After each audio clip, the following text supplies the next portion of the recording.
Sino si Maria at bakit tila nakatali ang kanyang anino sa nakaraan ng mga magulang ni Jomar? Sa isang baryong binabalot ng mga lihim, unti-unting mabubunyag ang kwento ng dugo, sumpa at pagtataksil. Tunghayan ninyo ang isang kasaysayang hindi basta-basta malilimutan. Ang kwentong ito ay pinamagatang Fiesta. Isang taon na ang nakalilipas. Isang batang nurse ang biglang naglaho matapos bumisita sa isang baryo sa Aklan. Ang pangalan niya, Lynn. Tahimik si Lynn, mabait, at laging may dalang ngiti para sa kanyang mga pasyente. Hi po! Kamusta kayo? Marami ang humahanga sa kanyang tiyaga at pag-aalaga. Ngunit sa likod ng kanyang kabaitan, may simpleng pangarap lang siya. Maraming salamat. Ang makapagpahinga minsan mula sa nakakapagod na trabaho sa ospital. Kaya nang imbitahan siya ng kanilang kasamahan, si Milay, para sa fiesta sa kanilang probinsya. Hindi na siya nagdalawang isip. Lynn, sumama ka naman. Masaya sa amin at makikilala mo pamilya ko. May sayawan, may kantahan, tapos siguradong busog ka sa handa. Naku! Baka istorbo ako sa inyo! Huy, hindi ah. Wala yon, pamilya na ang turing ko sa mga kaibigan ko. Saka kailangan mo rin ng break. Para maiba naman ang paligid mo. Hindi puro ospital. Simple lang ang imbitasyon. Ngunit iyon pala ang huling araw na nakita si Lynn sa Maynila. Kinabukasan, dala ang isang maliit na bag. Nagpaalam siya sa mga kasama sa ospital.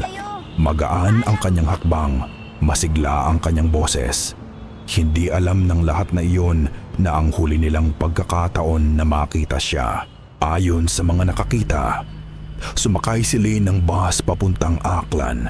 Nakaupo siya malapit sa bintana, tahimik, ngunit kita raw sa kanyang mukha ang pananabik. Pagdating sa terminal, wala nang nakakaalam kung saan siya nagpunta. Ang huling mensaheng natanggap ng isa niyang kakilala ay simpleng, "Andito na ako." At mula noon, wala nang sumunod na balita. Walang tawag, walang mensahe, walang anong bakas. Parang naglaho si Lynn na parang bula. Sa ospital, iba-iba ang sabi ng mga tao. Baka nag-asawa na sa probinsya. Baka tinamad na mag-duty.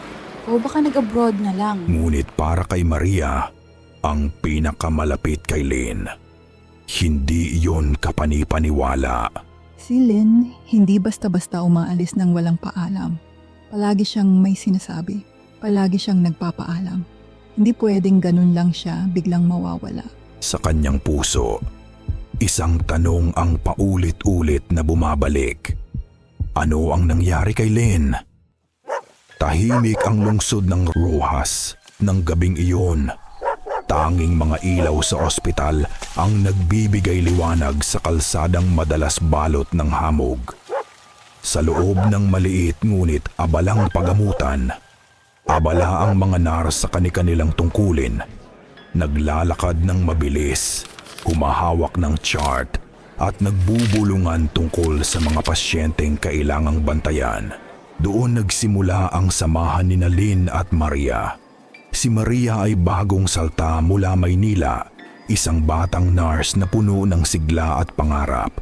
Sa unang linggo niya sa ospital, palagi siyang kabado, takot magkamali, takot mapagalitan ng doktor, takot na baka hindi niya kayanin ang trabaho sa probinsya na malayo sa kanyang nakasanayan. Ngunit doon siya sinalo ni Lynn, isang veteranang nurse na kilala hindi lamang sa husay, kundi sa kabaitan. Maria, huwag kang kabahan. Dumaan din ako diyan. Basta gawin mo lang ang tama at makinig ka sa pintig ng pasyente. Hindi ka maliligaw. Mula noon, naging gabay ni Lynn si Maria. Kapag may emergency, si Lynn ang humahawak ng kamay niya. Kapag may pasyenteng nagwawala, si Lynn ang nauunang humaharap. Kapag naiiyak na si Maria dahil sa pagod, Oh Maria, bakit ka umiiyak? Sige ka, papangit ka niyan. Smile na, please. Si Lynn ang nagpapatawa sa kanya. Sa mga maikling pahinga nila sa nurses station, sabay silang umiinom ng malamig Salamat na raw, sabi tubig, ni nanay. nagkukwento Walang anuman. tungkol sa pamilya at nagtatawanan na parabang nakalimutan nilang nasa loob sila ng ospital na madalas binabalutan ng hiyaw at iyak. Alam mo, Maria, dito, hindi lang galing sa gamot ang lunas. Kailangan maramdaman nilang may taong nakikinig, nagmamalasakit. Tumango lang si Maria at sa mga salitang iyon, lalo siyang humanga kay Lynn. Lumipas ang mga buwan at ang kanilang pagkakaibigan ay naging matibay na parang bakal. Kapag wala sa duty, magkasabay silang umuuwi. Naglalakad sa madilim na kalsada na tanging mga alitap-tap at lampara ang ilaw. Si Maria, na dati hindi makakilos ng walang kaba, ay natuto dahil sa payo ni Lynn. Mabilis lumipas ang panahon. 1 taon na ang nakaraan mula nang nawala si Lynn. Ngunit para kay Maria, bawat araw ay tila paulit-ulit na bangungot sa bawat pasilyo ng ospital, sa bawat kama ng pasyente. Tila naririnig niya ang boses ng kaibigan. Mahina, parang humihingi ng tulong. Ngunit sa tuwing lilingon siya, wala namang tao. At sa mga gabing tahimik, bago pumikit si Maria, palaging pumapasok ang alaala. Ang huling ngiti ni Lynn, ang maliit na bag na bitbit nito, at ang text message na hinding-hindi na nasundan. Andito na ako. At isang hapon, habang abala si Maria sa pag-aayos ng mga gamit sa treatment room, isang pamilyar na tinig ang sumulpot sa likuran niya. Maria, Napatigil si Maria. Unti-unting lumingon at Malay. tumambad ang mukha ni Milay. Maputla ito ngunit may ngiting tila walang bahid ng alinlangan. Fiesta ulit sa amin. Sumama ka na ngayon. Sayang, last year hindi ka nakasama. Mas masaya kung andun ka. At sa sandaling iyon, kumislot ang dibdib ni Maria. Ang alaala ni Lynn ay parang muling nabuhay. Si Lynn, hindi na bumalik mula nang sumama sa kanya. At ngayon, ako naman ang inaanyayahan. Sandali siyang natahimik, nakatingin kay Milay. Pilit iniintindi ang ngiti nito. Ngunit sa likod ng kanyang mga mata, may kakaiba siyang nararamdaman. Hindi niya maintindihan, ngunit ang simpleng paanyaya ni Milay ay nagmistulang patibong. Fiesta. Isang salitang masaya para sa karamihan. Ngunit para kay Maria, ito'y naging paalala ng pagkawala ni Lynn. Nag-alinlangan si Maria. Gusto niyang tumanggi. Gusto niyang magsabi ng dahilan. Duty, pagod, o kahit anong palusot. Ngunit may tinig sa loob niya, mas malakas kaysa sa takot. Isang tinig na paulit-ulit na bumubulong. Alamin mo ang nangyari kay Lynn. Sige, sasama ako. At sa simpleng pagsang-ayon na iyon, hindi alam ni Maria. Nabuksan na niya ang pinto patungo sa isang landas na hindi na niya mababalikan. Isang desisyon na magpapabago o magwawakas ng kanyang buhay. Hapon na nang bumiyahe si Maria papuntang Aklan. Mula sa bayan, sumakay siya ng jeep na papasok sa isang baryo na halos hindi naabot ng kalsada. Habang lumalalim ang biyahe, paunti-unti ring nawawala ang mga palatandaan ng kabihasnan. Ang sementadong daan ay naging lupa. Ang mga tindahan ay naglaho.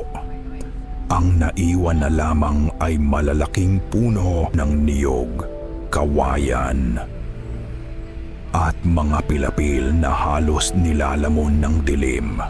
Tahimik ang mga kasakay niya.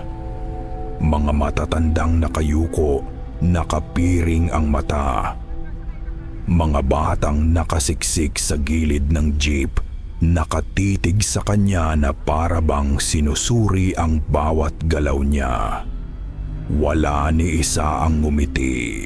Napansin ni Maria tuwing titingin siya sa kanila. Mabilis silang iiwas ng tingin. Ngunit sa gilid ng kanyang mata, ramdam niyang muli silang nakatingin. Ilang oras pa ang lumipas bago huminto ang jeep sa isang makitid na kalsada. Ang konduktor, malamig ang boses, marahang nagsabi. Dito na tayo, iha. Salamat. Bumaba si Maria. Pag-apak niya sa lupa, naramdaman agad niya ang bigat ng paligid. Hindi ito ang uri ng baryo na nakasanayan niya sa sariling probinsya. Kakaiba ang katahimikan. Wala kang maririnig na tawanan ng mga bata.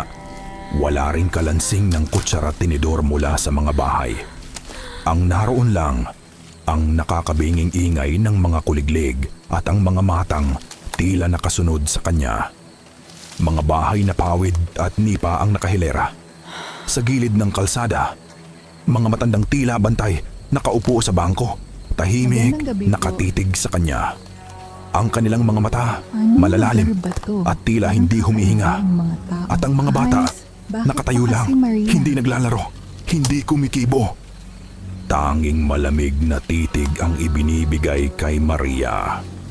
Maria, dito! At doon niya nakita si Milay, nakatayo sa harap ng isang lumang bahay na gawa sa kahoy at pawid. Masaya itong kumakawahay, para bang walang anumang mabigat sa paligid. Ngunit sa mga mata ni Maria, iba ang dating. Ang ngiti ni Milay, bagaman masigla, ay tila pilit. Parang may nakatago sa likod ng bawat kilos nito. Milay, Tara na, sabik na sila mama na makilala ka! Sa Milay, bawat ganyan ba hakbang talaga niya ang tao papunta mo? sa bahay ng kaibigan, lalong lumalalim ang kaba sa kanyang dibdib. Nahihiya lang yan sila. Hindi niya alam kung dahil ba sa mga matang nakasunod sa kanya o dahil ba sa malamig na simoy ng hangin na tila sumisinghot sa kanyang balat. Pakiramdam niya, bawat kilos niya ay minamanmanan. Bawat tingin niya ay may kapalit na mas malamig na titig. At habang papalapit sila sa lumang bahay, ramdam ni Maria, hindi lang basta pagtanggap ang naghihintay sa kanya. May nakatago, may nakaabang. Sa unang tingin, hindi pangkaraniwan ang bahay ng pamilya ni Milay. Mas malaki ito kaysa sa karaniwang bahay sa baryo. Ang dingding ay yari sa matibay na kahoy. Ang bubong sa pawid, ngunit may kakaibang aura. Parang hindi ito para sa tao. Habang papalapit si Maria, tila lalo siyang nilalamon ng katahimikan ng paligid. Ang liwanag mula sa lamparang nakasabit sa may pintuan ay kumikislap-kislap, animoy nagbabadya ng panganib.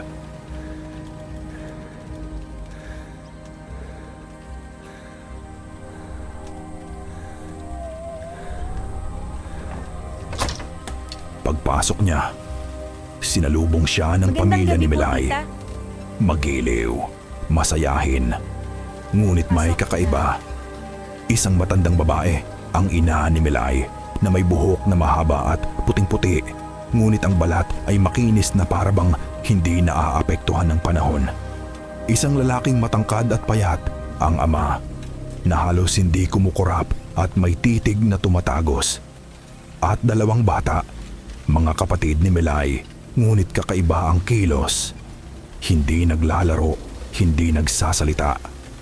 Nakaupo lamang sa gilid, nakatingin sa kanya na para bang nagbabantay. At sa ilalim ng liwanag ng lampara, kitang-kita ni Maria ang mga mata nila. Mapupula, hindi dahil sa pagod, hindi dahil sa ilaw, kundi dahil parang may apoy na nagliliyab mula sa kailaliman.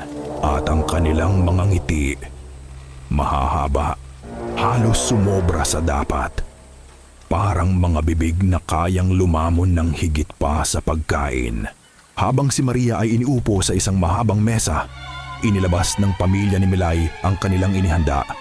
At doon, unti-unting lumamig ang dugo niya. Mga karne, hindi luto, hilaw, bagong hiwa, sariwa, nangingintab sa ilalim ng liwanag ng lampara. Isang mangkok ng sabaw, malapot, mapula. Hindi ito karaniwang sabaw. Ang amoy, masangsang, parang dugo. Melay, anong ulam to? Kumain ka, Iha, para masanay ka. Napatingin si Maria kay Milay, naghahanap ng kasagutan. Ngunit si Milay, nakangiti lamang. Walang paliwanag, walang pagtutol. Tila ba ang lahat ay normal? Sa bawat sandali, lalong bumigat ang dibdib ni Maria. Gusto niyang tumayo, gusto niyang tumakbo palabas. Ngunit ang mga mata ng pamilya ni Milay nakatutok sa kanya. Hindi siya makagalaw. At doon, sa gilid ng kanyang paningin, may nakita siya. Isang bagay na nakabalot ng telang puti, nakapatong sa luma at kupas na mesa. Dahan-dahan itong nahulog, tila sinasadya, at sumilip mula sa ilalim ang isang maliit na palamuti. Kuminang, kumislap, isang pulseras. Kilala ni Maria ang pulseras na iyon. Iyon ang regalo niya kay Lynn noong nakaraang Pasko. May maliit na ukit sa gilid. Magkaibigan habang buhay. Halos mapatid ang hininga ni Maria. Nanlamig ang kanyang buong katawan. Hindi siya maaaring magkamali. Kay Lynn iyon. Muling tumingin si Maria kay Milay, ngunit tila walang pagbabago sa ekspresyon nito.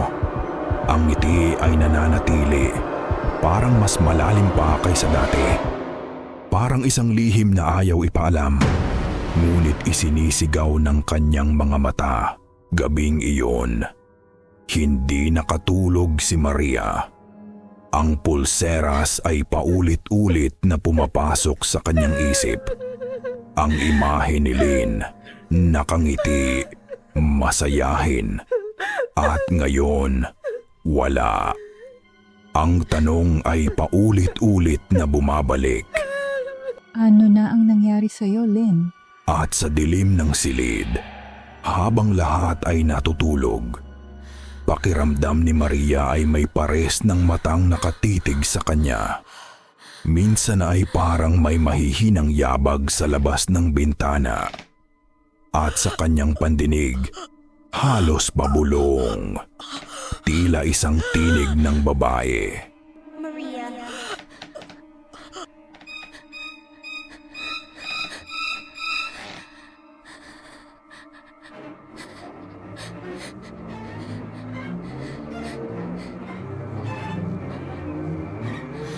Namilog ang mga mata niya. Kinuyom ang kumot at pinilit na hindi gumalaw.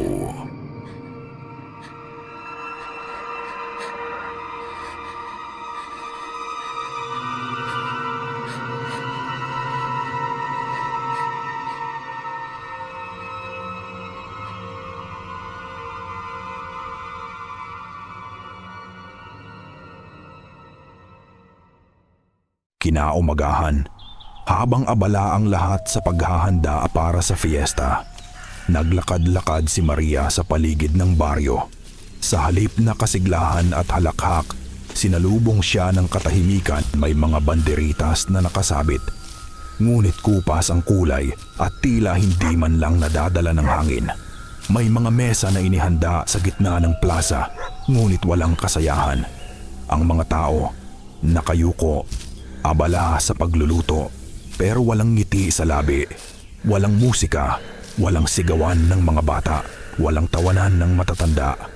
Parang fiesta sa isang baryong walang buhay. Napahinto si Maria at napatingin sa paligid. At doon niya napansin, sa bawat hakbang niya, may mga matang nakamasid mula sa loob ng mga bahay, mga kurtinang bahagyang nakalihis, mga mata na hindi nagtatago, matatalim, malamig, at unti-unti niyang naramdaman muli ang kaba. Parang sinusundan siya ng bawat tingin. Parang bawat galaw niya inaabangan. Kaya't nagpasya siyang lumayo sa gitna ng plaza, nagtungo sa gilid ng baryo, hanggang sa marating ang hangganan ng kagubatan. Tahimik doon, ngunit hindi gaanong mapanatag. Ang mga dahon ay kumikiskis na parang may humahabol, at ang mga uwak ay panakanakang umuugong mula sa mga sanga. Biglang isang kalabog, mabilis na mga yabag. Isang lalaki ang biglang sumulpot mula sa kakahuyan, duguan ang braso, at takot na tumatakbo patungo sa kanya. Namumula ang mga mata nito, pawis na pawis, at parang wala ng ibang direksyon kundi siya. Paglapit nito, hinawakan siya sa balikat, mahigpit, desperado. Umalis ka na! Habang maaga pa! Hindi mo alam kung anong pinasok mo. Natigilan si Maria, hindi makapagsalita. Nanginginig ang tuhod niya. Sa likod ng lalaki, sa dulo ng kakahuyan sa umagang iyon, may mga siluetong unti-unting lumilitaw. 3 lalaki, matatangkad, pawisan, at parang kagagaling lang sa mabibigat na gawain. Nakasunod ang mga mata nila sa lalaking humahabol kay Maria. Agad na tumakbo palayo ang lalaking duguan. Hindi na lumingon pa. Naiwan si Maria, naguguluhan habang papalapit ang 3 lalaki. Ay naku, pasensya ka na ha. Baliw yon, matagal nang ganyan dito sa baryo. Kung ano-anong pinagsasasabi, lagi niyang tinatakot ang mga bisita. Ngumiti ang isa sa kanila. Ngunit may kung anong malamig sa titig nito na nagpakaba lalo kay Maria. Hindi niya alam kung totoo nga bang baliw ang lalaking iyon o tinatakpan lamang nila ang isang bagay na hindi dapat malaman ng iba. Sa kanyang dibdib, muling bumalik ang tanong. Sino ba ang dapat niyang paniwalaan? Nagmadali siyang umatras, nagpasalamat ng pilit at mabilis na tumalikod. Sa bawat hakbang niya pabalik, damaan niya ang mga matang nakasunod sa kanyang likuran. Pagdating sa bahay ni Milay, hingal at nanginginig pa siya. Agad niyang kinuwento ang nangyari. Milay, kanina sa kagubatan may lalaki. Parang sugataan siya, takot na takot. Sinabi niya sa akin, umalis na raw ako habang maaga pa. Sandaling natahimik si Milay. Napatigil ito sa ginagawa bago muling ngumiti. Ngunit hindi iyon ang tipikal na ngiti ng isang kaibigan. May bahid ng pilit. Parang may tinatago. Ay naku Maria, siguro yung matandang si Mang Resting yon. Medyo sira na talaga ang ulo nun. Lagi niyang kinakalat kung ano-anong kwento sa mga bisita. Huwag mong intindihin, sanay na ang mga taga rito sa kanya. Ngunit sa tono ni Milay, may kung anong malamig. Parang may gustong itago sa likod ng mga salita. Sa halip na maibsan ang kaba ni Maria, lalo itong lumalim. Habang nakaupo siya sa gilid ng bintana, pinagmamasdan ang katahimikan ng baryo. Bumalik muli sa kanyang isip ang boses ng lalaking iyon. Umalis ka na! Habang maaga pa! Hindi mo alam kung anong pinasok mo! Gabi na, tahimik ang buong baryo. Mas tahimik pa kaysa kaninuman. Nakahiga si Maria sa papag na inihanda para sa kanya, ngunit hindi makatulog. Kanina pa siya paikot-ikot. Ramdam niya ang bigat ng hangin sa loob ng silid at ang malamig na pawis na bumabalot sa kanyang batok. Biglang may kumatok. Dahan-dahang bumukas ang pinto. Si Milay, may dalang tasa. Maria, baka hindi ka makatulog? Eto tsaa, pampakalma. Mainit pa, nakakagaan ng pakiramdam. Inabot niya ang tasa at bago pa makatanggi si Maria, iniwan na siya ni Milay at muling isinara ang pinto. Nanatiling nakatingin si Maria sa tasa. Ang usok nitong umaakyat, tila bumabalot sa paligid, at ang amoy ng halamang hindi niya matukoy ay lalong nagbigay ng kaba. Dahan-dahan niyang inilapag ang tasa sa sahig. Hindi niya iyon ininom. Sa kanyang isip, paulit-ulit na bumabalik ang boses ng lalaking nakita niya sa kagubatan. Umalis ka na! Habang maaga pa! Hindi mo alam kung anong pinasok mo! At doon, mas lalong hindi siya nakatulog. Nagpigil ng hininga si Maria. Tila ba may mga aninong gumagalaw sa likod ng bintana. At sa katahimikan ng gabi, nanlamig ang kanyang katawan nang may marinig siyang boses. Mahina, pabulong at pamilyar. Napasinghap siya. Halos mabitawan ang tasa. Boses iyon ni Lynn. Ngunit paano? Patay na ba talaga siya? O naroroon nagmumulat sa dilim? Hindi na nakatiis si Maria. Dahan-dahan siyang bumangon at lumapit sa bintana. At doon niya nakita, isa-isa nang naglalabasan ang mga tao sa baryo. Ang mga kaninang tahimik na matatanda at mga batang walang imik. Ngayon, gumapang palabas ng kanilang mga bahay. Hubad ang kanilang mga katawan.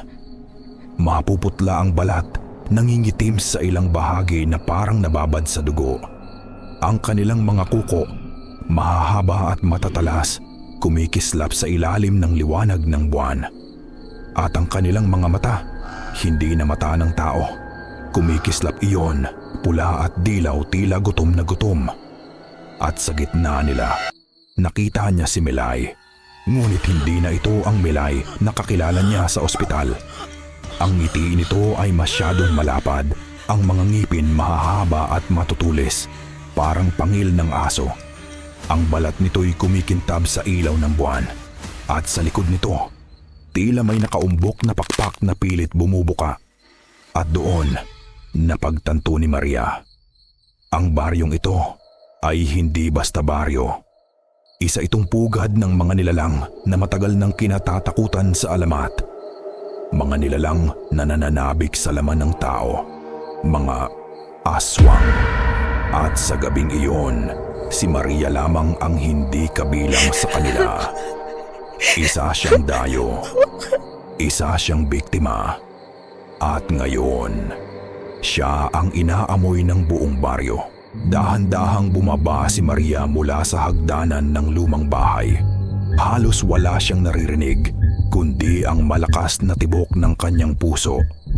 Ngunit sa ilalim ng dilim, ramdam niyang may mga matang nakabantay. Sumunod siya sa mga anino, mga nilalang na parang tao ngunit hindi. Ang kanilang mga paa ay halos hindi lumalapat sa lupa. At ang kanilang mga galaw ay parang mga hayop na sanay sa dilim. Humantong sila sa kagubatan. At doon, natigilan si Maria. Sa gitna ng isang maliit na clearing, may nakatayong malaking bato.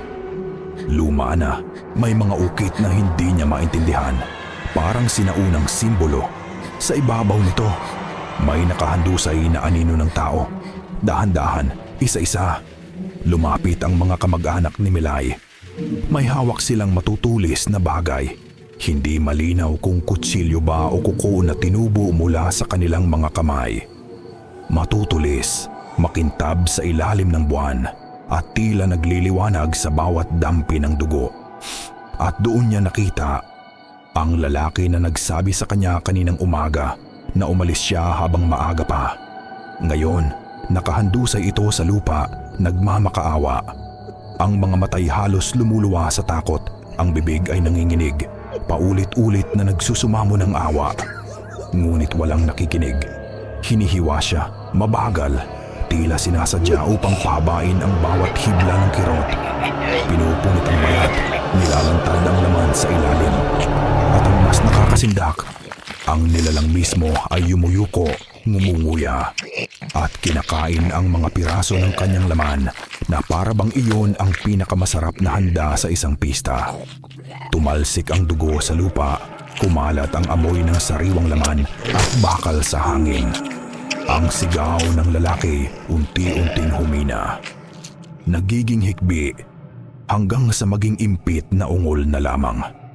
Ngunit hindi pa rin tumitigil ang nilalang. Parang wala itong nararamdamang awa. kundi hayok lamang sa bawat kagat. Sa dilim, sa ilalim ng malamlam na buwan, parang isang bangungot na hindi magising-gising.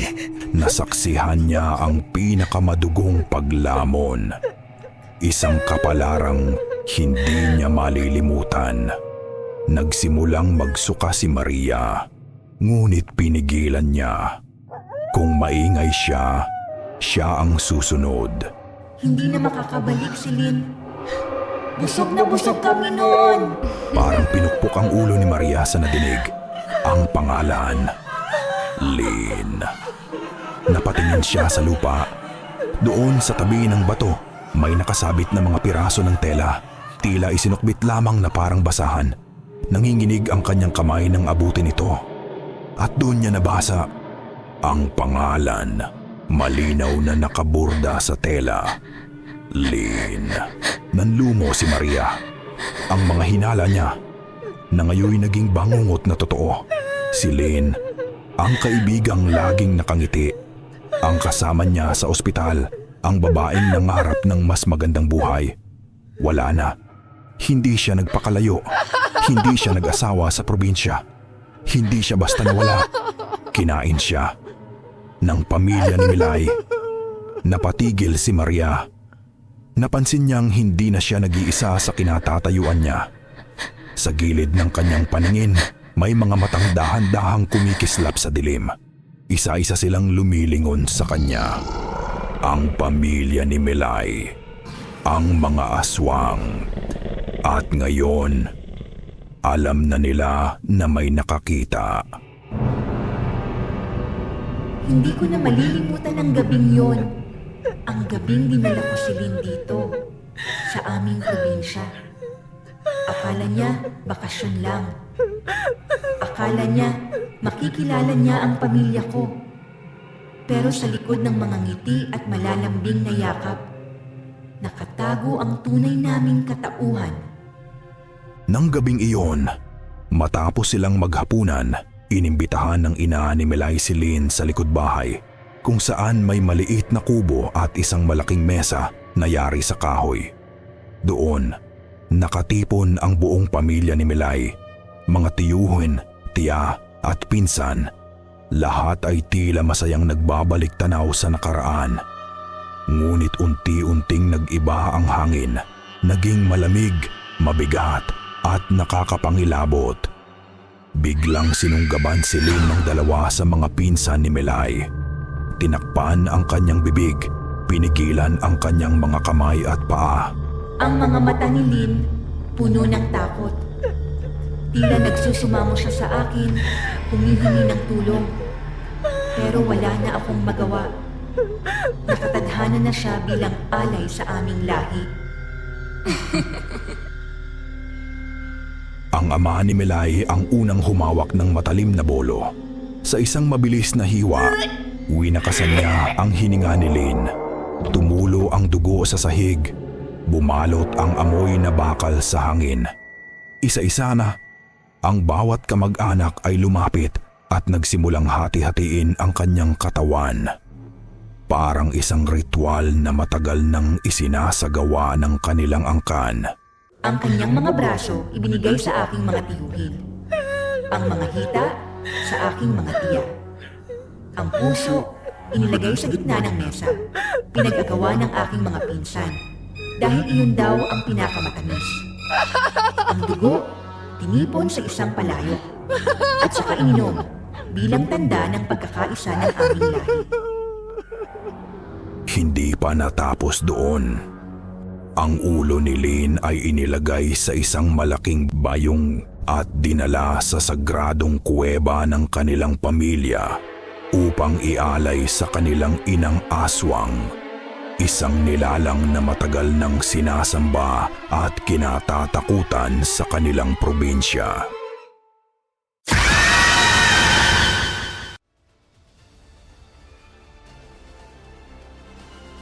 Makakatakas pa kaya si Maria sa kamay ng mga aswang? O siya na ang susunod na biktimang lulunurin ng dilim? Tunghayan ang kasunod na yugto ng ating kwento. At kung nagustuhan ninyo ang ating paglalahad ngayong gabi, Huwag kalimutang mag-like, share at subscribe. At i-click na rin ang notification bell para palagi kang updated sa mga susunod na yugto.